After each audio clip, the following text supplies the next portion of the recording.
Imagine you're about to board a flight and then all of a sudden, a fellow passenger gets arrested. This is not a hypothetical scenario, but something that actually happened at Philadelphia Airport. Let's set the scene. We're in Philadelphia, a bustling city known for its rich history and vibrant culture. But today we're focusing on a less picturesque side of the city, its airport. And in this story, our protagonist, or perhaps more accurately our antagonist, is a man named Hugh James. Hugh was no ordinary passenger, a former airport catering employee. He had insider knowledge, connections, and a plan. A plan to smuggle $62,000 in cash on a flight from Philadelphia to Montego Bay. How, you might ask? By bypassing TSA security with the help of an insider. In a twist straight out of a Hollywood movie, James hid a significant portion of the cash, $42,000 to be exact, in Colgate toothpaste boxes.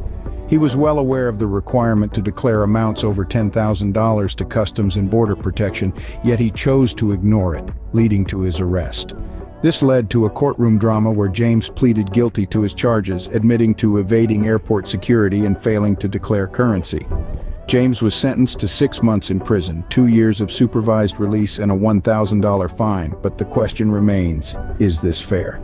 The scene ends here, but the story is far from over. The incident at Philadelphia Airport raises big questions about personal freedom, financial regulations, and the balance between security and privacy. And as we delve deeper into these topics, remember this is not just about one man's crime, but a reflection of the larger systems and laws that govern our lives. This case brings up a lot of questions. Should we be allowed to leave the country with our own money? Should the USA be controlling us to this point? Now let's dive a little deeper. In the United States, it's not illegal to carry more than $10,000 in cash. However, it is a requirement to declare amounts over $10,000 to Customs and Border Protection. This rule exists to prevent money laundering and other illicit activities. But does this control over our own money seem excessive? We encourage you to ponder over this and engage with us in the comments section below.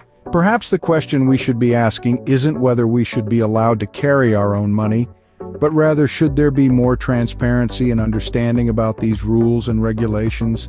After all, Hugh James, the man at the heart of our story, was well aware of the requirement to declare amounts over $10,000. Despite this, he chose to smuggle $62,000 tucked away in Colgate toothpaste boxes, no less.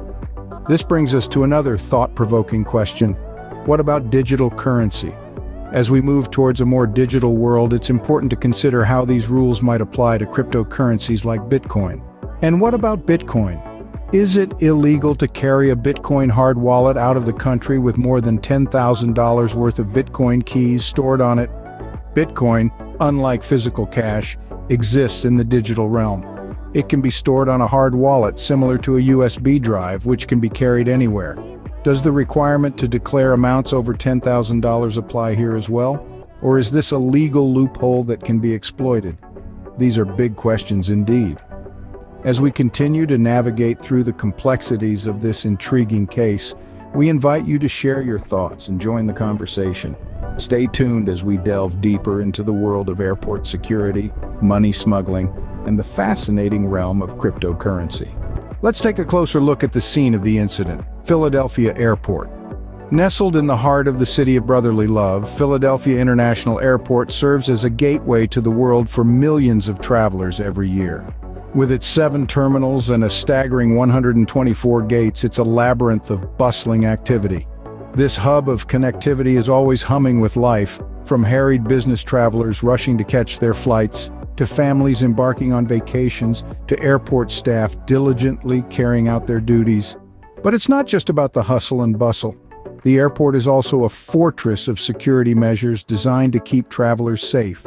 From the moment one steps foot in Philadelphia Airport, they are under the watchful eyes of the Transportation Security Administration.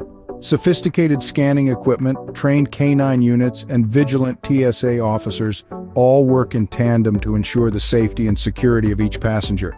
And it was within this fortified environment that Hugh James attempted his audacious act of smuggling. Now, let's shift our gaze from the busy terminals of Philadelphia to the destination that James never reached, Montego Bay.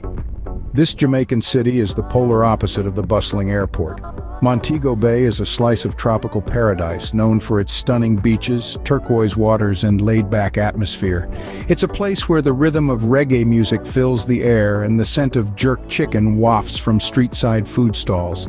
It's a place where the pace of life slows down, allowing one to soak in the beauty of the Caribbean sunsets and the warmth of the local people. It's a stark contrast, isn't it? A bustling airport and a tropical paradise.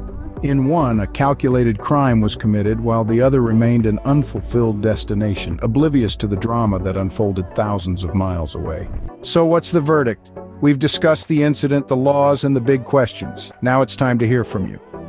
What are your thoughts on the case of Hugh James, the former airport catering employee who pleaded guilty to attempting to smuggle $62,000 in cash on a flight from Philadelphia to Montego Bay?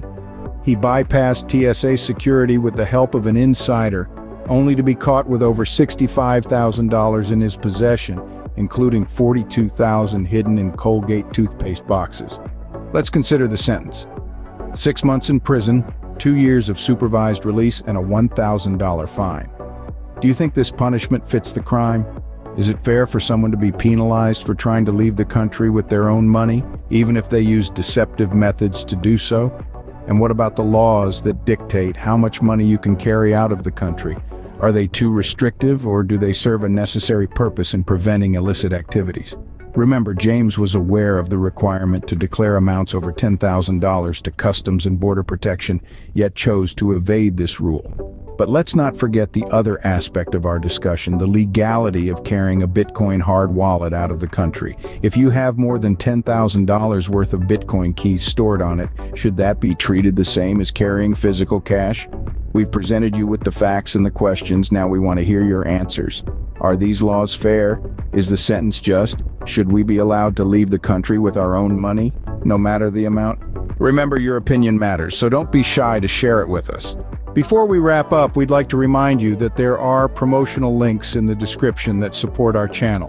By clicking these links and making purchases, you're helping us to continue providing you with thought-provoking content. Now, if you're viewing this on a smartphone, you might notice a More button beneath the video. To see the full description and access those promotional links, you'll need to tap this button. It may take a few taps if the description is long, but we promise it's worth it. Through your support, we're able to delve into intriguing stories like the one we've discussed today, and your likes, shares, and comments help to amplify our reach. So if you haven't already, please consider subscribing to our channel, sharing this video with your friends, and giving us a thumbs up. If you have any thoughts or questions about today's topic, we'd love to hear from you in the comments section. Your perspective enriches our conversation and helps us to understand the issues that matter most to our viewers. And finally, we invite you to explore more about American Northwest Aviation. Simply Google our name and navigate through the menu to our parent venture, American Northwest Ventures. Here you can explore our websites and support our channel even further by making your everyday purchases through our Amazon and other affiliates' storefronts. Thank you for tuning in. Please remember to support our channel by making your everyday purchases through our Amazon and other affiliates' storefronts. And don't forget to search for American Northwest Aviation on Google. Until next time, stay curious and keep asking questions.